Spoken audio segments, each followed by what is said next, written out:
Shri P S Sreedharan Pillai താങ്കളെ ഗോവ ഗവർണർഷിപ്പൊക്കെ ഒഴിഞ്ഞ് വന്നതിന് ശേഷം ഇങ്ങനൊരു ചർച്ചയിൽ പങ്കെടുക്കുമ്പോൾ സ്വാഭാവികമായിട്ടും ഒരു പാർലമെൻ്ററി സംവിധാനത്തിൻ്റെ ഭാഗമായി താങ്കൾ മത്സരിക്കാനോ ഒക്കെ സാധ്യതയുണ്ടോ എന്നൊക്കെ ആളുകൾ സംശയിക്കുന്നുണ്ടാവും. അവരുടെ അറിവിലേക്കായിട്ട് അങ്ങ് എന്ത് പറയും? അത് ഈ ഞാനൊരിക്കലും ഈ പവർ പൊളിറ്റിക്സിൻ്റെ ഭാഗമായി ഗവർണറായ ശേഷം നിന്നിട്ടില്ല. പവർ പൊളിറ്റിക്സിൽ ഇന്നും എനിക്ക് അങ്ങനെ പോകണോ എന്ന കാര്യത്തിൽ അഭിഭാഷക വൃത്തി ഒരുപാട് സാധ്യതകളുണ്ട്. ഞാൻ അതിനെപ്പറ്റി തീരുമാനമെടുത്തിട്ടില്ല. രണ്ടാമത്, രാജേഷ് ഇവിടെ പറയുന്ന ഇത് തന്നെയാണ് കമ്മ്യൂണിസ്റ്റ് പാർട്ടിക്ക് പറ്റിയ ഒരു വലിയ പരാജയം. എൻ്റെയൊക്കെ ചെറുപ്പത്തിൽ അന്ന് മുതൽ ഞാൻ 15 വയസ്സ് മുതലേ ജനസംഘത്തിൻ്റെയും പിന്നീട് BJPയുടെയും ആളാണ്. 50 കൊല്ലം BJP രൂപീകരിച്ച ദിവസം അതിൽ സമ്മേളനത്തിൽ പങ്കെടുത്ത ആളാണ് ബോംബെയിൽ. ഞാൻ ചോദിക്കുന്നത്, ഇങ്ങനെയാണോ ഒന്നിനെ വിലയിരുത്തേണ്ടത്? ഒരു കോളേജിൽ ലിഫ്റ്റുണ്ട്, ഒരു സ്കൂളിൽ ലിഫ്റ്റുണ്ട്, ഭക്ഷണങ്ങൾ കൊടുക്കുമ്പോൾ ഇങ്ങനെയാണ്, ഇതൊക്കെയാണോ ചെയ്യേണ്ടത്? ഒരു വിലയിരുത്തലിന് വേണ്ടി ശ്രമിക്കുമ്പം 57 ആദ്യത്തെ സർക്കാർ CPM കമ്മ്യൂണിസ്റ്റ് പാർട്ടിയുടേതാണ്. അത് ഏറ്റെടുത്ത കാലഘട്ടത്തിൽ അതിനും കൂടെ കണക്ക് പറയട്ടെ. 57 ഏറ്റെടുത്ത ആ കാലഘട്ടം 56-57 കാലഘട്ടത്തിൽ കാർഷിക ഉൽപ്പന്നത്തിൽ, ഞാൻ തിരുവിതാംകൂറുകാരനാണ്, നെല്ല്, കുട്ടനാട് ഉൾപ്പെടെയുള്ള പ്രദേശങ്ങളിൽ നെൽകൃഷി, നമ്മുടെ ആ നെൽകൃഷിയിലെ ഉൽപ്പന്നം ഇന്ന് അന്നുള്ളതിൻ്റെ 4 ഭാഗമായി കുറഞ്ഞു എന്ന് ഞാൻ പറഞ്ഞാൽ നിഷേധിക്കാൻ സാധിക്കുമോ? നമ്മൾ കയറ്റുമതിയുടെ നമ്മുടെ സുഗന്ധ വ്യഞ്ജന മേഖലകൾ, അതുപോലെ തന്നെ കടലിൽ നിന്ന് കിട്ടുന്ന നമ്മുടെ കടലിൻ്റെ ഉൽപ്പന്നങ്ങൾ, ഇതെല്ലാം കയറ്റുമതി ചെയ്തുകൊണ്ട് നിന്നിരുന്ന ഒരു രാജ്യം.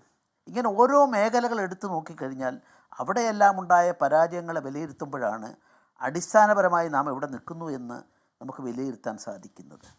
ഇപ്പോൾ കേരള എക്കോണമിയെ പറ്റി എല്ലാവരും നിങ്ങളൊന്ന് പരിശോധിച്ച് നോക്കിക്കോളൂ. കേരള എക്കോണമി 2 കാര്യം പറയുന്നുണ്ട്. ഒന്ന്, why we are not developing much. It is an high cost economy. പ്രൊഡക്ഷൻ്റെ കോസ്റ്റ് പരമാവധി ഉള്ളത്, ഇൻട്രസ്റ്റ് റേറ്റ് കൂടുതലുള്ളത്, ഇലക്ട്രിസിറ്റി ചിലവ്, ഇൻഫ്രാസ്ട്രക്ചർ ചിലവ്. അതുകൊണ്ട് ഇവിടെ ഉൽപ്പാദന മേഖലയിൽ മറ്റ് അയൽ സംസ്ഥാനങ്ങളെപ്പോലെ മുന്നോട്ട് പോകാൻ സാധിക്കുന്നില്ല. ഇത് ബേസിക്കലി എപ്പോഴെങ്കിലും ഇവരാരെങ്കിലും ചിന്തിക്കുന്നുണ്ടോ? ഇതൊക്കെ ഒരു കാലത്ത് കമ്മ്യൂണിസ്റ്റ് പാർട്ടിയുടെ പ്രചരണങ്ങൾ 50-കൾ 60-കളിലൊക്കെ ഉള്ള പ്രചരണങ്ങളിൽ ഇതൊക്കെ പഠിപ്പിക്കുമായിരുന്നു. ഇതതുണ്ടോ? അതുപോലെ തന്നെ ഞാൻ മറ്റൊരു കാര്യം ചോദിക്കാനിരിക്കുന്നു. നമ്മുടെ എക്കോണമിയുടെ സ്ഥിതി എന്താ? മണി ഓർഡർ എക്കോണമിയാണ്. എല്ലാം നല്ലപോലെ പഠിക്കുന്ന ഒരാളാണ്, എനിക്കറിയാം, എൻ്റെ സുഹൃത്ത്, CPMൻ്റെ മന്ത്രിയായ എൻ്റെ സുഹൃത്ത്. പക്ഷെ ഞാൻ ചോദിക്കട്ടെ, നമ്മുടെ കേരളത്തിൽ അവതരിപ്പിക്കുന്ന ബഡ്ജറ്റിലെ വരുമാനത്തെക്കാൾ കൂടുതൽ അന്യ സംസ്ഥാനങ്ങളിൽ നിന്ന്, പ്രവാസികളിൽ നിന്ന്, അന്യ സംസ്ഥാനങ്ങളിൽ നിന്ന് കിട്ടുന്ന മണി ഓർഡർ എക്കോണമി ആയിട്ടാണ് നമ്മളിപ്പോഴും നിൽക്കുന്നത്. അതിനുണ്ടാകുന്ന തകർച്ചകളെല്ലാം നമ്മെ കുത്തുവാള എടുപ്പിക്കുമെന്ന സത്യം നമുക്കറിയില്ല. വേറെ ഏത് സംസ്ഥാനമുണ്ട് ഇതുപോലെ? അങ്ങനെയുള്ള അടിസ്ഥാനപരമായ കാര്യങ്ങളൊന്നും പറയാതെ കുറേ മതവികാരങ്ങളുടെയും അതിൻ്റെ പേരിലൊക്കെ ഭയപ്പെടുത്തിയ ആൾക്കാർ വോട്ട് വാങ്ങിയിട്ട് അധികാരത്തിൽ കയറുന്നു എന്നുള്ളതല്ലേ വസ്തുത? ഈ 2 മുന്നണികളും ചെയ്യുന്ന കേരളത്തിൽ അതാണ്. അങ്ങനെയാണെങ്കിൽ ഞാൻ ഒരൊറ്റ ചോദ്യം എൻ്റെ പ്രിയപ്പെട്ട സുഹൃത്ത് എന്നോട് ഞാൻ ചോദിക്കാൻ ആഗ്രഹിക്കുക. 57 തെരഞ്ഞെടുപ്പിൽ വന്നതിനെ സംബന്ധിച്ച് 2 പുസ്തകമുണ്ട്. എല്ലാ പുസ്തകവും വായിക്കുന്ന ഒരാളാണ് ബഹുമാനപ്പെട്ട മന്ത്രി. ഒന്ന്, അന്നത്തെ ഏറ്റവും വലിയ സോഷ്യലിസ്റ്റ് നേതാവ്, ആ സോഷ്യലിസ്റ്റ് നേതാവ് രാമനോഹർ ലോഹിയാണ്. കളക്റ്റീവ് വർക്ക്, ഉത്തരവാദിത്തബോധത്തോടെ ഞാൻ പറയുന്നത്. ഒരധ്യായം കേരള സർക്കാരിനെ പറ്റി 57 അദ്ദേഹം ഉപയോഗിച്ചിട്ടുള്ള വാക്ക് അത് രാഷ്ട്രീയ ഹിന്ദുയിസമായിരുന്നു. മറ്റൊന്നിനെപ്പറ്റി പറഞ്ഞ രാഷ്ട്രീയ ക്രിസ്ത്യാനിസം. അത് ട്രാവൻകൂർ കൊച്ചിനെ ഉദ്ദേശിച്ചായിരിക്കും. അന്ന് മലബാർ അത്രത്തോളം അദ്ദേഹം വിലയിരുത്തിയെന്ന് എനിക്കറിയില്ല. ഇത് ഉള്ള ഒരു സംസ്ഥാനം, ജാതി രാഷ്ട്രീയം, ആ ജാതി രാഷ്ട്രീയം 52 പൊതുതെരഞ്ഞെടുപ്പിന് മുമ്പ് നെടുമങ്ങാടും അതുപോലെ നെയ്യാറ്റിൻകര 2 തെരഞ്ഞെടുപ്പ്, ആർ ശങ്കറും അതുപോലെ മന്നും ഒന്നിച്ചു ചേർന്നുകൊണ്ട് PK കുഞ്ഞെന്ന മുസ്ലിം ലീഗിൻ്റെ നേതാവ് പോലും അതിൻ്റെ ഭാഗമായി അന്നത്തെ ട്രാവൻകൂർ പ്രസിഡൻ്റാണ്. ഇങ്ങനെ വളർന്നു വന്ന ഒരു സംസ്ഥാനമാണ് നമ്മുടേത്. അവിടെ വസ്തുതകൾ ജനങ്ങളെ പറഞ്ഞുകൊണ്ട് ഇതാ കേന്ദ്രം ഭരിക്കുന്ന ഇന്ന ആൾക്കാരാണ്, അപകടം വരാൻ പോകുന്നു.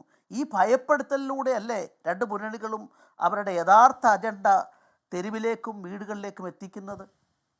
ഇതിന് വ്യത്യസ്തമായിട്ട് നരേന്ദ്രമോദിയെ സംബന്ധിച്ചിടത്തോളം അദ്ദേഹം ഇന്ത്യ ഭരിക്കുന്നത് കേരളത്തിൽ നിന്നുള്ള ഒരു സംസ്ഥാനം മാത്രം, അതിൽ അവരുടെ വോട്ട് കൊണ്ടല്ലെന്ന് ഞാൻ പറയുന്നില്ല, അത് മോശമാണ്, ജനങ്ങളെ മോശമാക്കലാണ്. പക്ഷേ ഒരിക്കൽ പോലും അത്ര എം പിമാരല്ലല്ലോ.